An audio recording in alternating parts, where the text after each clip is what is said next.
ಎಲ್ಲರಿಗೂ ನಮಸ್ಕಾರಗಳು. ನನ್ನ ಹೆಸರು ಬೃಂದಾ ವಿಆರ್, ಸಹಾಯಕ ನಿರ್ದೇಶಕರು PM ಪೋಷಣ್ ರಾಜ್ಯ ಕಚೇರಿಯಲ್ಲಿ ಕರ್ತವ್ಯ ನಿರ್ವಹಿಸ್ತಾ ಇದ್ದೇನೆ.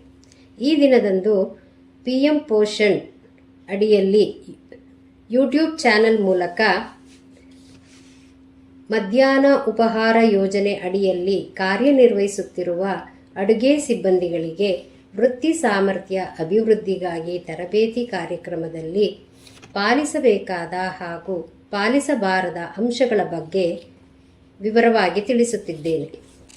PM ಪೋಷಣ್ ಅಡಿಯಲ್ಲಿ ಅಡುಗೆ ಕೋಣೆ ಮತ್ತು ಆಹಾರ ದಾಸ್ತಾನು ಕೊಠಡಿಯಲ್ಲಿ ಪಾಲಿಸಬೇಕಾದ ಉತ್ತಮ ವಿಧಾನಗಳ ಬಗ್ಗೆ ಸವಿವರವಾಗಿ ನಾನು ನಿಮಗೆ ತಿಳಿಸ್ತಾ ಇದ್ದೀನಿ.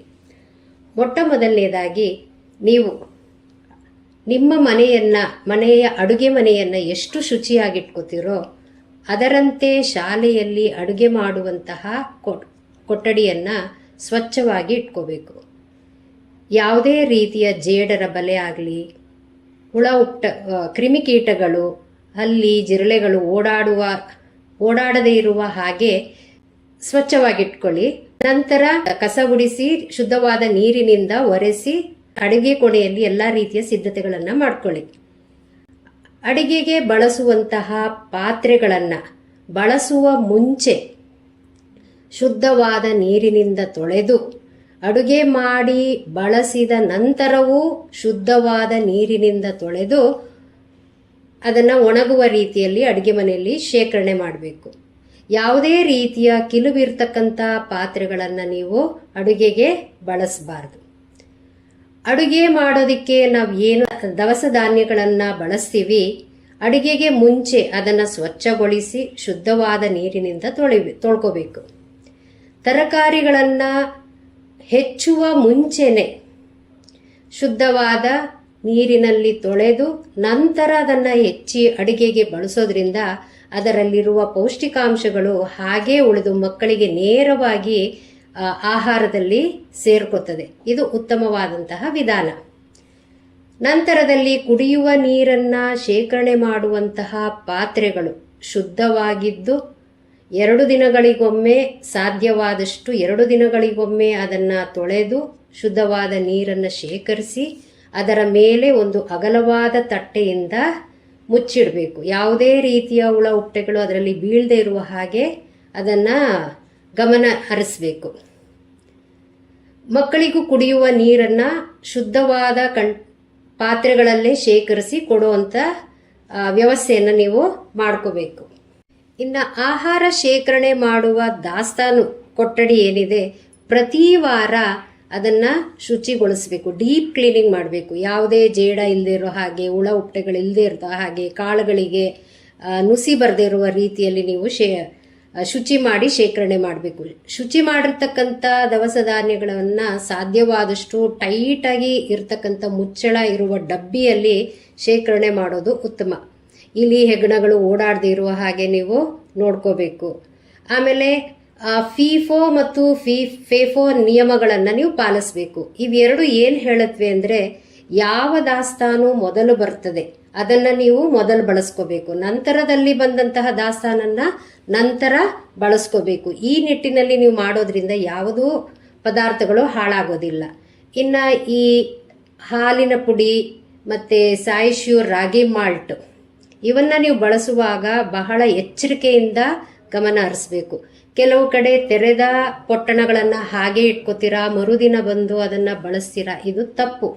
ನೀವು ಇವತ್ತು ಬಳಸಿದಂತಹ ಪೊಟ್ಟಣವನ್ನು ಟೈಟಾಗಿ ರಬ್ಬರ್ ಬ್ಯಾಂಡಿಂದ ಅಥವಾ ದಾರದಲ್ಲಿ ಕಟ್ಟಿ ಒಂದು ಬಿಗಿಯಾಗಿರ್ತಕ್ಕಂಥ ಮುಚ್ಚಳ ಇರ್ತಕ್ಕಂಥ ಡಬ್ಬದಲ್ಲಿ ಶೇಖರಣೆ ಮಾಡೋದು ಉತ್ತಮವಾದಂಥದ್ದು. ತೆರೆದ ಆಹಾರವನ್ನು ಯಾವುದೇ ಕಾರಣಕ್ಕೂ ನೀವು ಬಳಸಬೇಡಿ.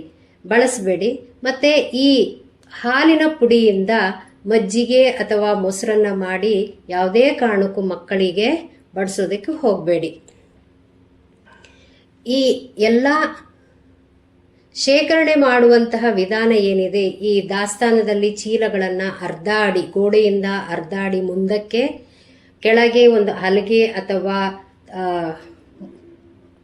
ಕಲ್ಲಿನ ಚಪ್ಪಡಿ ಏನಾದರೂ ಇತ್ತು ಅಂದರೆ ತೇವಾಂಶದಿಂದ ದೂರ ಇರುವ ಹಾಗೆ ಶೇಖರಣೆ ಮಾಡತಕ್ಕಂಥದ್ದು ಉತ್ತಮ.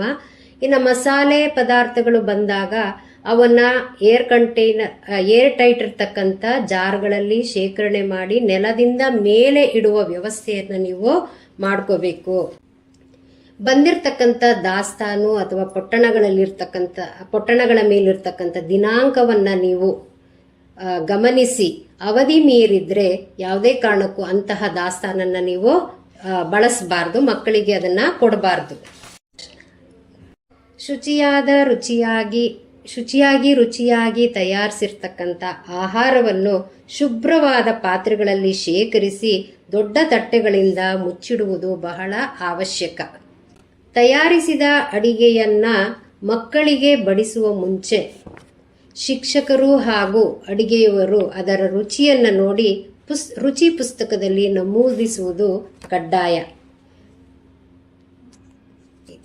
ಇಲ್ಲಿಯವರೆಗೂ ಅಡುಗೆ ಕೋಣೆಯಲ್ಲಿ ಪಾಲಿಸಬೇಕಾದ ಅಂಶಗಳನ್ನು ನೋಡಿದ್ವಿ.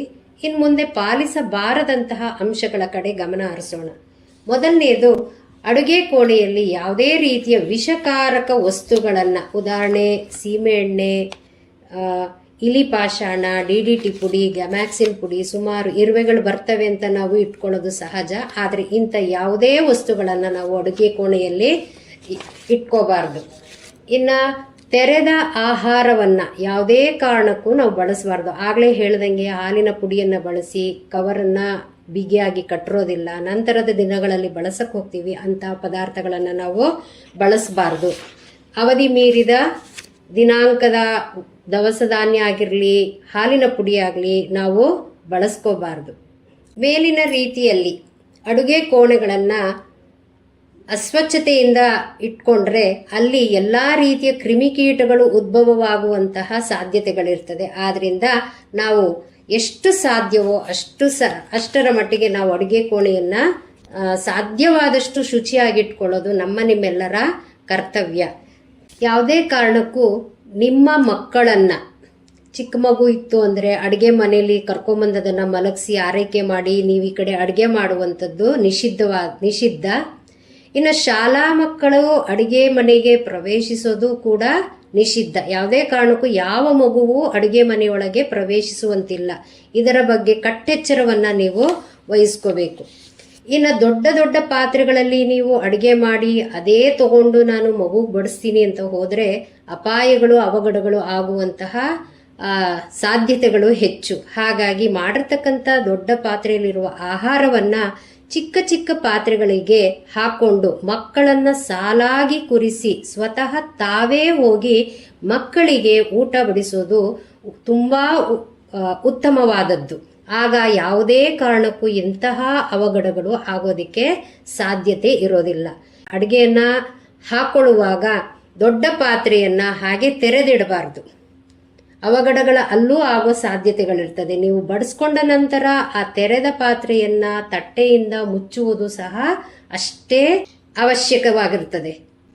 ಇಲ್ಲಿಯವರೆಗೂ ನಾವೆಲ್ಲರೂ ಅಡುಗೆ ಕೋಣೆಯಲ್ಲಿ ಮತ್ತು ದಾಸ್ತಾನು ಕೋಣೆಯಲ್ಲಿ ಪಾಲಿಸಬೇಕಾದ ಮತ್ತು ಪಾಲಿಸಬಾರದಂತಹ ಕೆಲವು ಪ್ರಮುಖವಾದ ಅಂಶಗಳನ್ನು ತಿಳ್ಕೊಂಡಿದ್ದೀವಿ.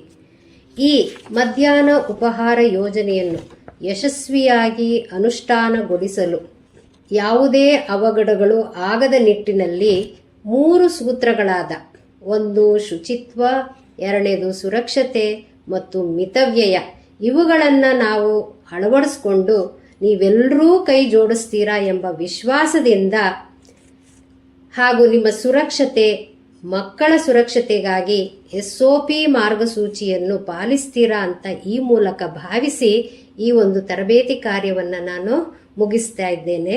ಎಲ್ಲರಿಗೂ ಧನ್ಯವಾದಗಳು. ಜೈ ಹಿಂದ್, ಜೈ ಕರ್ನಾಟಕ ಮಾತೆ.